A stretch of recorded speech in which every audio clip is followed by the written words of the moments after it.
ღირსნი მარინე და კირა, ღვიძლიდები მე-4 საუკუნეში ცხოვრობდნენ ქალაქ ბერიაში, მცირე აზია.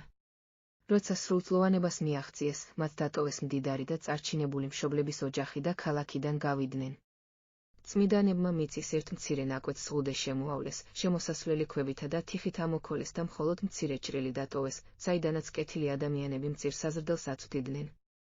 ასე ღია ცის ქვეშ ატარებდნენ ნეტარი დები დღეებს, სხეულს მძიმე ბორკილებით ითრგუნავდნენ, შიმშილსაც მოთმინებით იტანდნენ, 3 წლის განმავლობაში 40 დღეში ერთხელღა ჭამდნენ.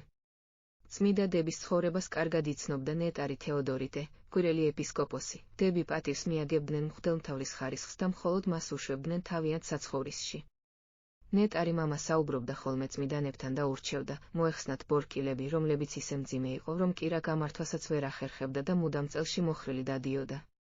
ასე მოსაგრეობდნენ ღირსი დედები 40 წლის განმავლობაში.